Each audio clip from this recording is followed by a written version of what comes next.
Hello, everyone. It is library time again. I had so much fun reading those library books last time that I decided I was going to do another library challenge. So I am headed back to the library. I'm going to once again randomly pick two shelves from our local public library. And then I'm going to just browse those shelves and find a couple of books that I think look interesting. And I will take them out and read them and tell you what I think, and maybe I'll find some new favorites. Who knows? So let's go to the library.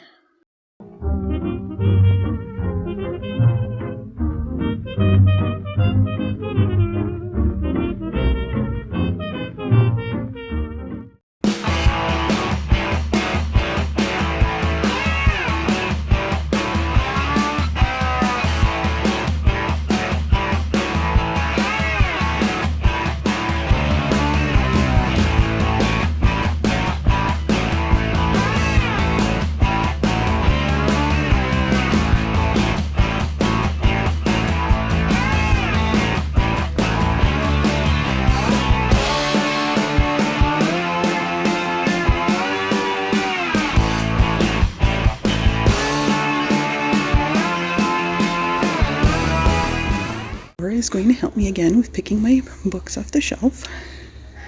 Okay. This is my sister Laura, by the way, if I haven't introduced her properly. I'm the one who lives with Rhonda. Mm-hmm. So 1 to 16? Yeah. Okay, so Generate. 7 Okay. and 4. Okay, 7 and 4. Off I go. All right.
Back from the library, which you will have just seen, but I thought I would show you what books I picked.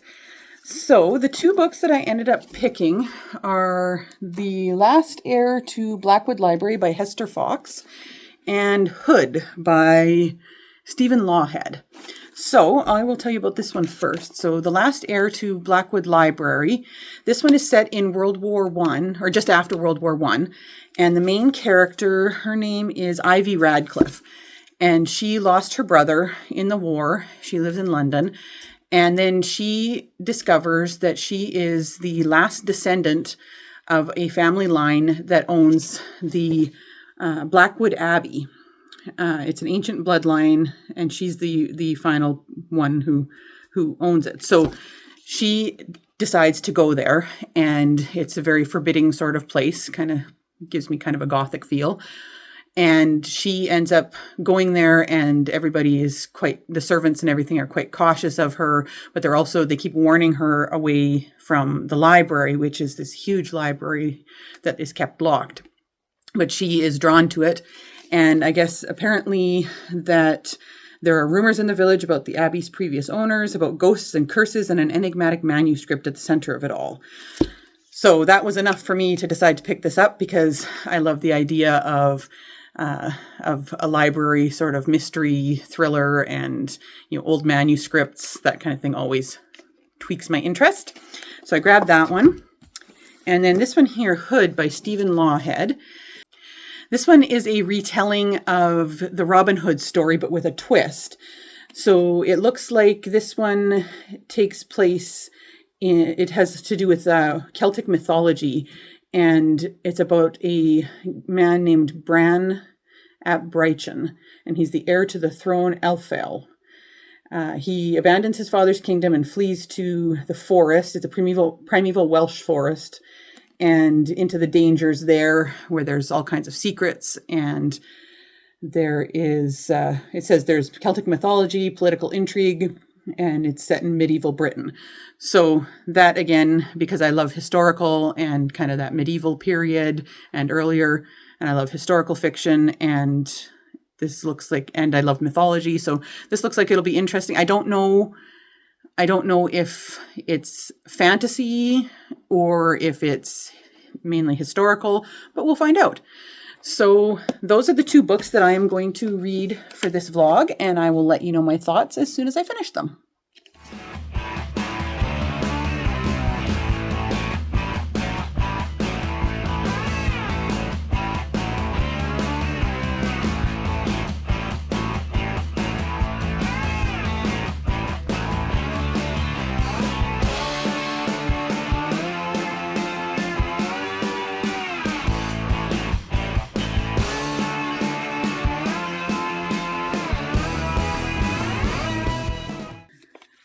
So last night I started The Last Heir to Blackwood Library by Hester Fox, and so far I have gotten 50 pages in, so I'm not super far yet. I'm finding it, I'm not gripped by it yet, but I am only 50 pages in, so we'll see how it goes. But I'm not completely gripped by it yet. I think it takes place just after World War I. I think it's in the 1920s, I believe. And that part of it, it's a time period that I am intrigued by. So that part of it is cool. But I'm just not finding the character really compelling yet. The main character, her name is Ivy. And she, at the beginning of the book, she discovers, she gets summoned to a solicitor's office and is told that she is the last living heir of a title and an abbey. So she, with the stroke of a pen, basically she becomes Lady Hayworth, Lady Hayworth, and then sets off, because part of the will is that she has to live at Blackwood Abbey. So she sets off for there, and when she gets there, she finds a lot of very indifferent servants, and it's a very small town, not what she's used to being in London, although she was poor in London, so she wasn't living a very good life. But she's all alone, very indifferent servants. There is one, the chauffeur is a younger guy who was injured in the war, so he might be a kind of an interesting character. And then there's the head of the house, who's a woman, and then her husband is the butler, and then there's a daymaid that comes in and helps out. And so far, it's kind of her just sort of getting her feet, because she's not used to being a lady. She's not used to having the servants come and give her things and not cook for herself and all of that. So so far that part is good. There has been a few locked doors in the Abbey, and I know one of them will be this library. So I'm kind of waiting for it to get to that part, because I think it'll start to get a lot more interesting once we get to the library. But that's my little update for now. I'm going to do some more reading on that one, and hopefully I'll get into it more and start to enjoy it more. The writing itself is okay.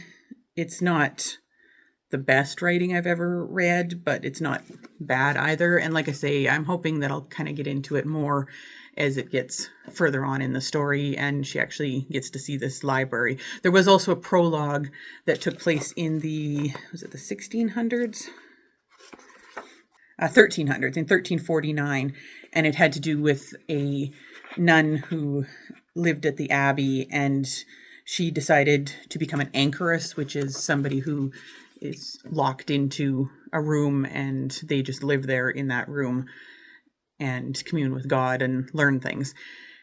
And she wrote all of the things that she was learning down, and I have a feeling that that's what's going to be in this library, because she says at the end of the prologue, yes, dipping her nib into the black ink, she set quill to parchment, charting the bounds of knowledge.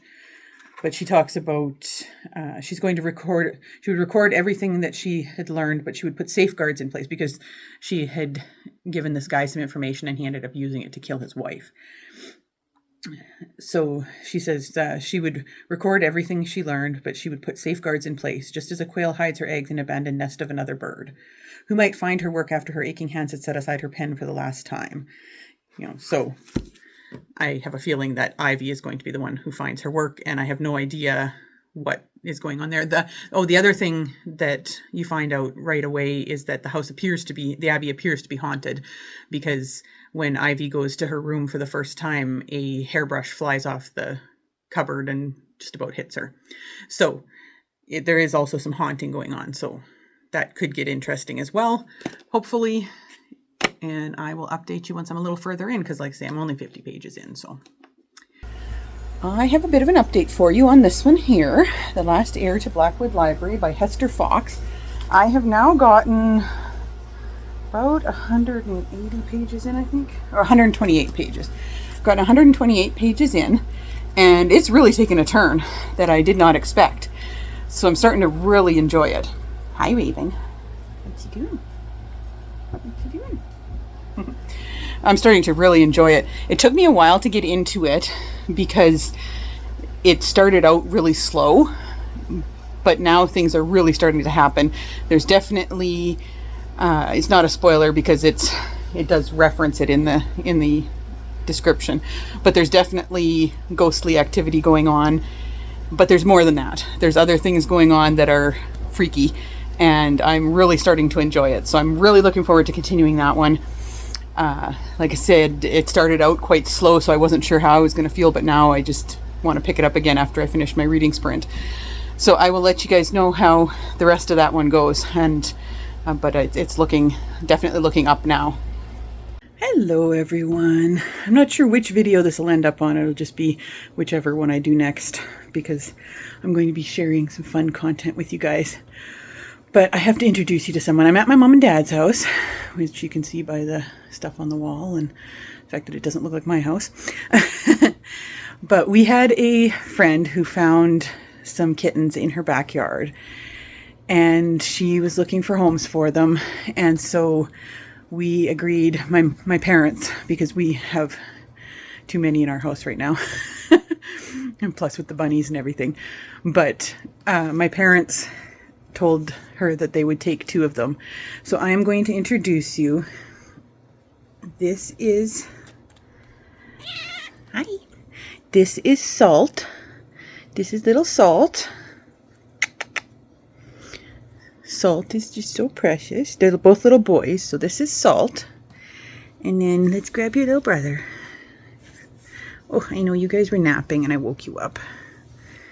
This little one, who has discovered his purr, is Pepper. I don't know if you can hear it because it's so quiet, but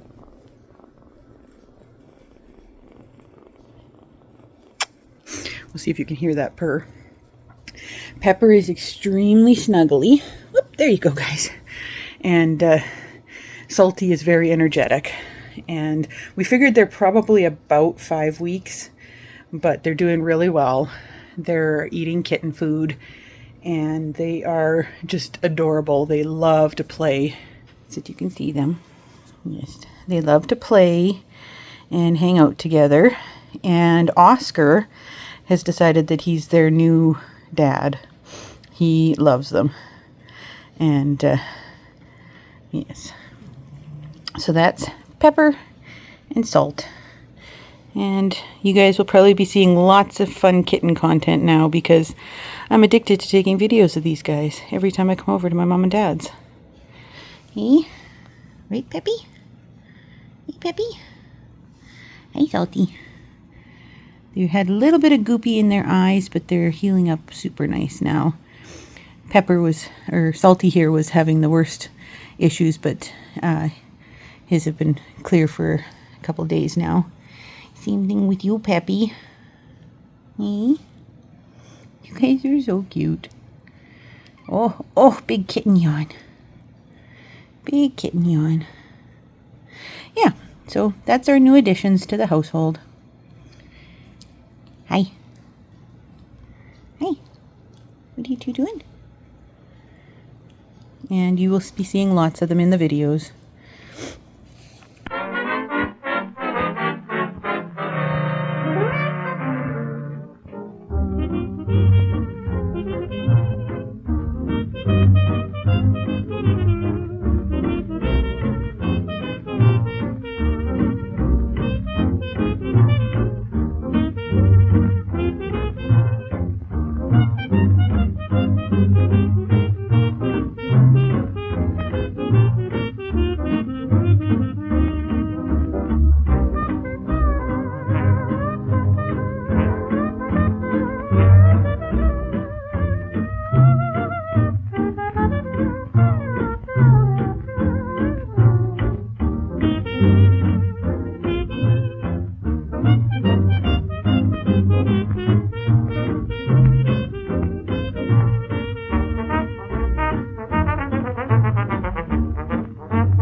I finished this one last night. This is The Last Heir to Blackwood Library by Hester Fox. This one is a historical mystery slash paranormal story, and it was really good. I ended up giving it 4.5 stars. The only reason why it didn't get a 5-star for me is because it started out quite slow. It took me probably about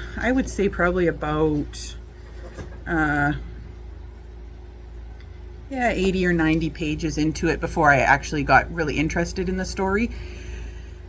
The characters were good. There is a bit of an unreliable narrator, so things got a little confusing in the middle, but you knew that something was going on that wasn't making sense. So that worked out really well. It ended up being quite freaky in places. There were definitely things to do with hauntings, and the library was really cool. I love old libraries, and that aspect of it was really up my alley. I really enjoyed that part of it. So I definitely want to read more of Hester Fox's books. I put them onto my wish list of books that I want to read, because this one ended up being really good. And it's a time period that I enjoy. I like that period between the 2 world wars. I don't know what it is about that period, but I just find it interesting. So this one was set in the early or mid-20s, mid-1920s. So, but yeah, it was really good. The characters were good.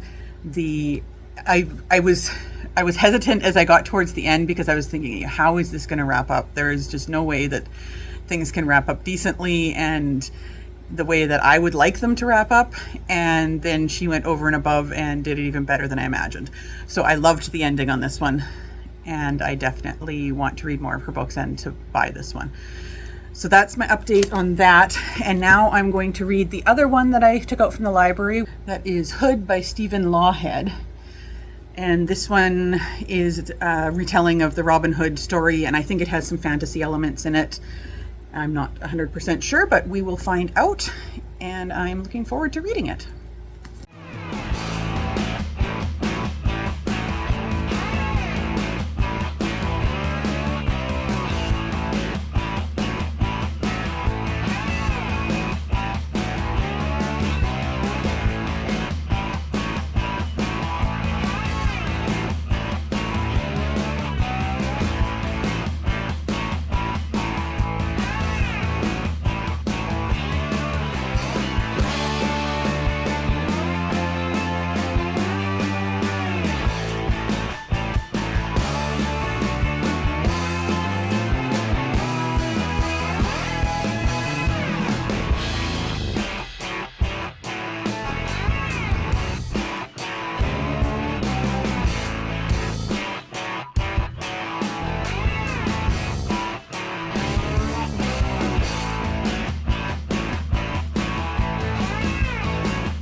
Hello everyone. Hi Oscar. Oscar, what are you doing? I was just gonna take a video. Okay, anyway. So I started Hood by Stephen Lawhead last night. I only got about 50 pages in. So far, I don't really have an opinion on it. I'm just getting to know the characters. The setting is in Wales during the time of William the Conqueror, I believe, just based on the names of the different characters and everything. And your main character, his name is Bran, and he's the son of the king of a little kingdom in Wales. Okay, he's very heavy. He's the son of a king of a kingdom in Wales. And in the first little section, his father and a war band go off. They're headed for Lundin, which is London, to try and make a pact with William. So I'm thinking that's William the Conqueror, to swear fealty to him, so that they don't lose their lands. But on the way, they're ambushed by another, like a baron, I think he is, who has been given permission from the king to be the new ruler of this kingdom. And all the warriors are killed except for the king's champion, whose name is Iwan. Oh, Oscar, oh my God, you're heavy. What are you doing? This is like making the most ridiculous video ever. Ugh, okay. He's very cuddly. Who manages to escape. He's injured, but he manages to escape to get word back to the kingdom. And then so Bran and Iwan and one of the monks are heading for London to try and talk to the king and figure out what the heck is going on, sort of thing. So that's where I'm at right now. I don't really have a feel for any of the characters yet. It's okay so far, but like I say, I'm only 50 pages in, and it's quite a long book, so hopefully I'll start to get attached to characters and stuff pretty soon, and I will let you know what else happens.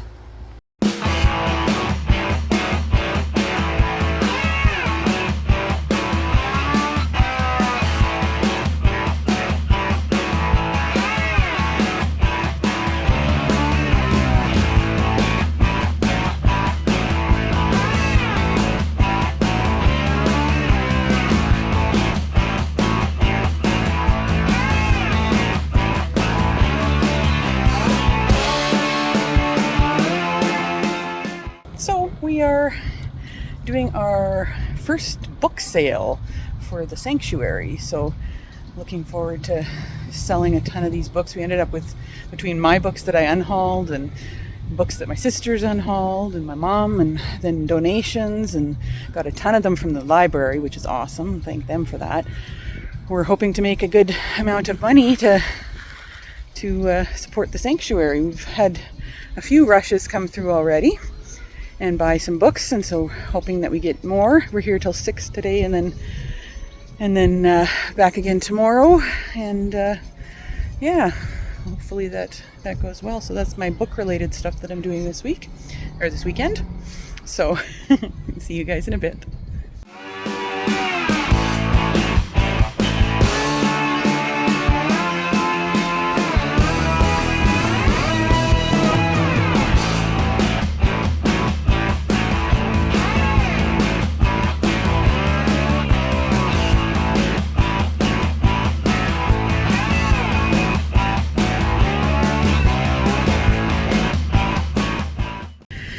So back again at the sale for a second day, and I thought I would give you guys an update while I'm here on how things are going with Hood by Stephen Lawhead. I am at about 40% now, and I'm really enjoying it. It started out a little slow for me, but I mean, it's a long book, and so it takes a little while to develop the characters and to kind of get to know them. So it takes quite a while to, get to know the characters and get the feel for them. And by about 100 pages, I was sucked right in. I really enjoyed it. I'm really enjoying it. So I'm at about 40%. I love his writing. It's very lyrical. And actually, when I get home, so that I have so that I have the book there, I will. I did bring it, but it's a little hard to read it right here when we're busy at the sale. But if we have any downtime, I'm going to read some more.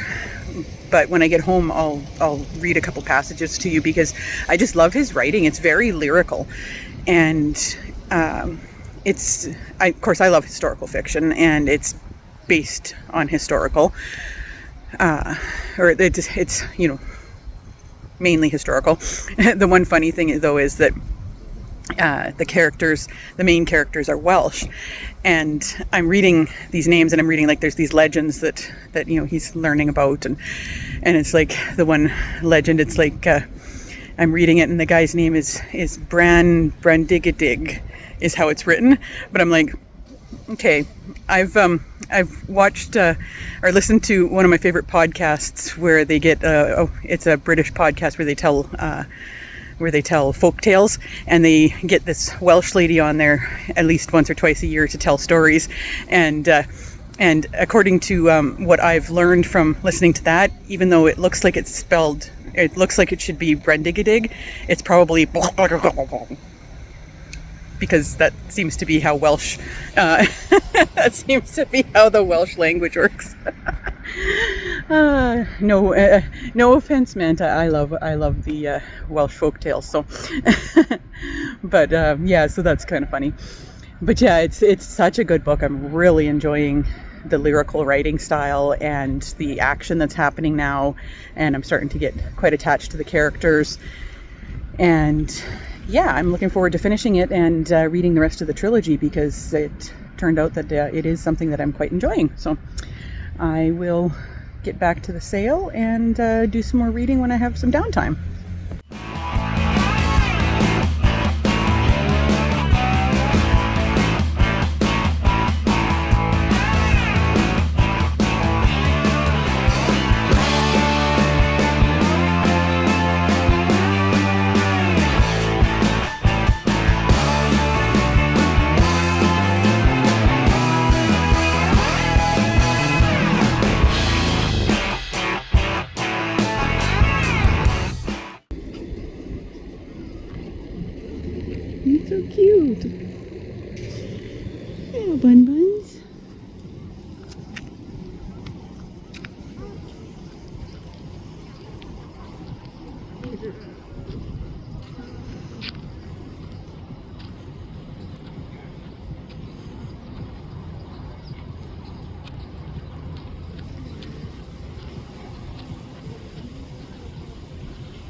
there's a third one.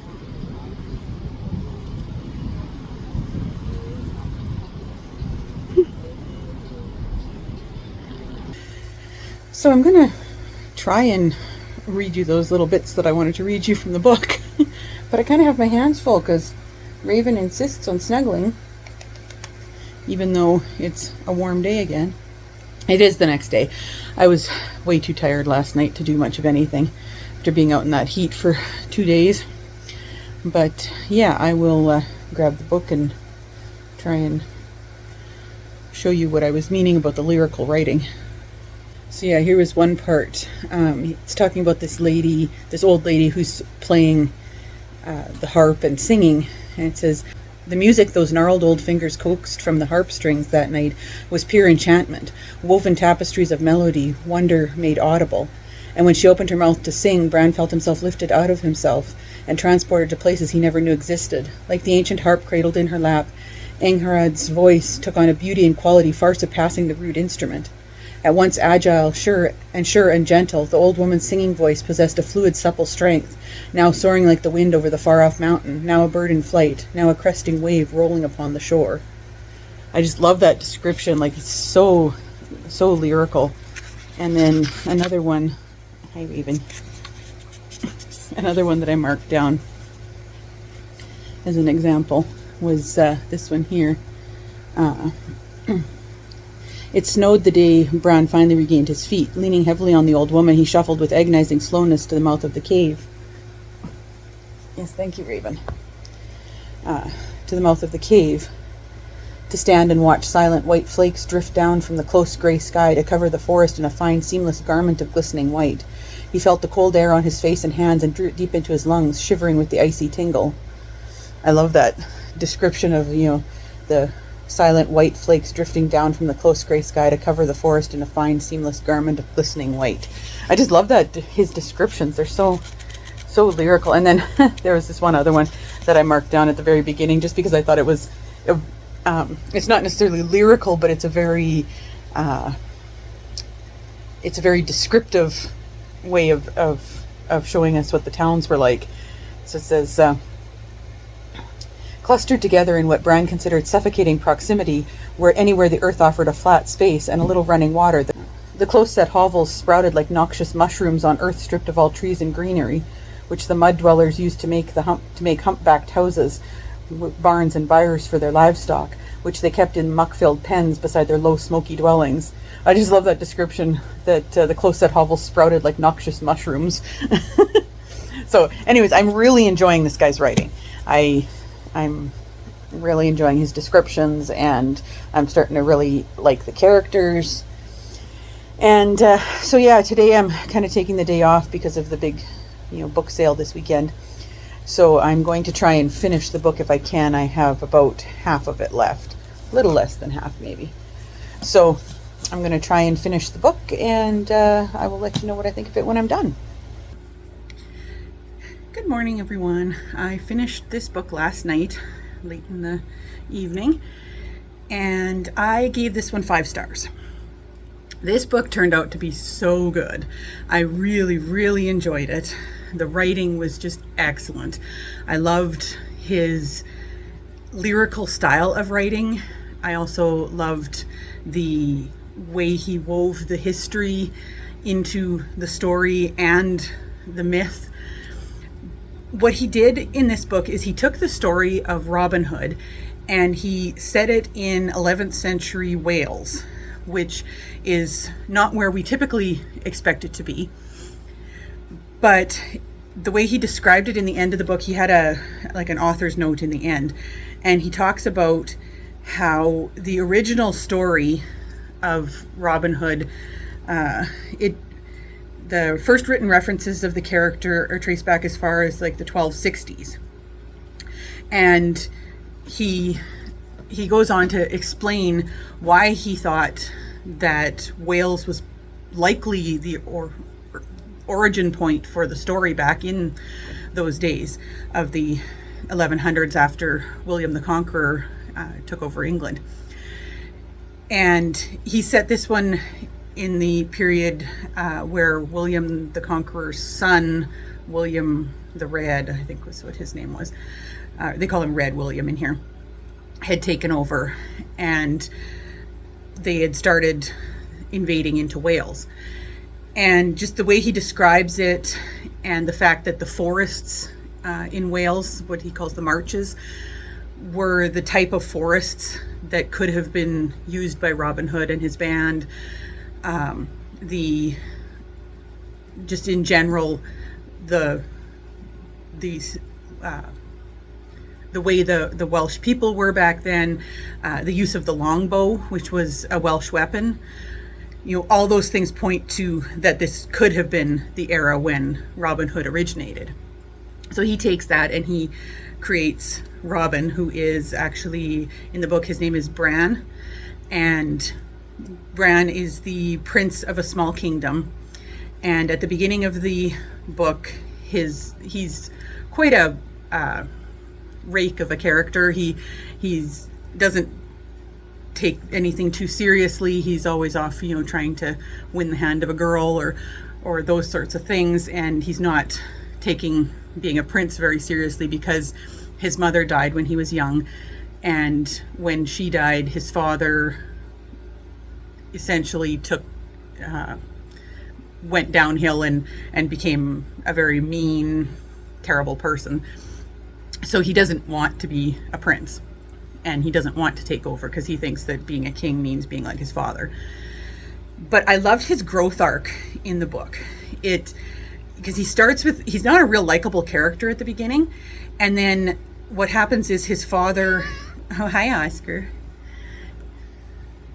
his father and the war band are on their way to London to swear allegiance to the king, but they're ambushed on the road by Frank soldiers, who then murder all of them except for his father's champion. Ewan manages to escape and brings news back of what's happened. He's injured, and he brings news back of what's happened. Oscar, what are you doing? You purring? So then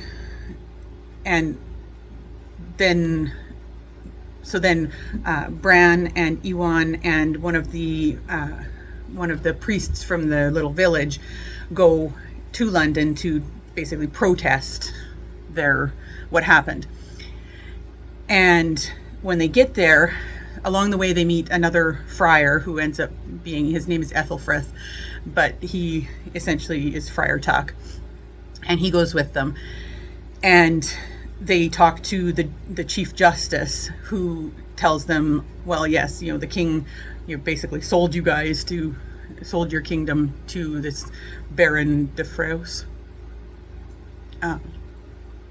for 200 marks, and you can buy it back for 600 marks. Well, of course, they don't have that because they're a poor country, and like Bran says, the most amount of money he's ever seen his father had was like 300 marks.